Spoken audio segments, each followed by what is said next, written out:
Hi, welcome to the channel. Today I want to talk about the Brazilian drama Only Good Things. The movie is directed by Daniel Nolesco. I have some conflicting thoughts about this movie, and I guess that was intentional on the part of the director. In an interview, he talked about the inspiration for this movie. During the pandemic, when he did not have any work, he started working as an assistant for a writer who had been married for 40 years to his partner. And when Daniel looked at their older pictures and heard about how they met in the 80s and had to come through so many societal hurdles, and when he sees them now, he thought, these are such different people. The one that I see now and the ones that I see in the picture, they are such different people. And he always imagined that something had happened. But as time went by, he discovered that nothing had happened. The way they changed over time was just because they were married. It was the marriage in the chosen format, the heteronormative format, which perhaps made them such different people. This is a movie of two halves. The first half is a romantic idealization when two young, hot gay men who are isolated from the society meet and form a romantic bond. And that's the first half, which sort of alludes to those romantic cliches. And there was something very interesting that the director said in one of the interviews that it was that in all the eternal romances, which are so larger than life, it's because someone died in the middle of them. But what if it continued? So the first half is the ideal cliche, two men falling in love against all odds.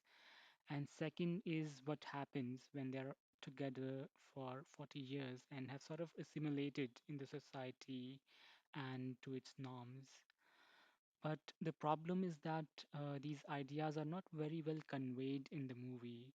Or maybe I'm just a bit thick headed because I watched the movie first and then I watched all those interviews and I could see what the director was trying to say. But in the first viewing itself, I did not really get the point that he was trying to make from this movie.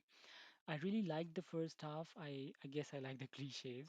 The movie begins with almost a minutes long shot of young Marcelo, played by Lev Carlos, riding his shiny bike through the rural Midwest of Brazil in the early 80s. The shot is spectacular. It's like an ad for that bike and the Brazilian rural belt. But it is also a bit too long. While I loved it, I just felt it was a bit self indulgent on the director's part to stretch it for 6 long minutes. The world building in the movie is a bit slow. It takes its time. In parts, it reminded me of Brokeback Mountain with the wilderness, the cowboy, and some of the scenes of herding animals and them taking baths in open lakes and etc. But in all of the story, but in all of this, the story progresses at a very slow pace. But there are enough visuals. The visual beauty is enough to keep you distracted for most of the runtime. The frames are beautifully curated. The lovemaking and the stunning beauty of male bodies is very well captured, and there's plenty of that. About this, the director said that he likes this kind of fetishized aesthetic, and he was not trying to deconstruct it. He just likes to work with such aesthetics, and I think that was very honest on his part to say that. Because there's plenty of nudity, and he was asked about the kind of nudity and the amount of nudity that is there in the movie. So this is what he had to say. And then certain events happen in the movie. Antonio, played by Lucas Drummond, who is perhaps one of the hottest men ever that I've seen. So Antonio is gay, and his father sort of hates him for that, and he wants him to change. And that is the conflict in the first half. Pretty standard lovers versus society.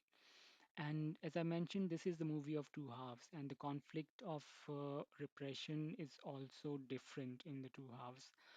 The first half is the societal repression. In the second, it is the repression of trying to fit into the cast of certain kind of relationship. The repression of assimilation, so to say.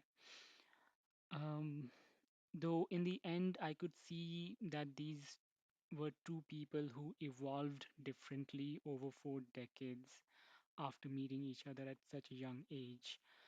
It's a movie that may test your patience, but it is still worth watching. I would leave you with this monologue from the end of the movie, which was really beautiful, and it sort of gave me some perspective about the two characters. So Antônio,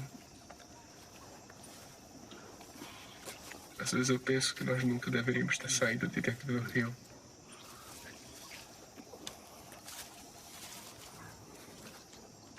Debaixo das águas, alienados do tempo, separados do mundo.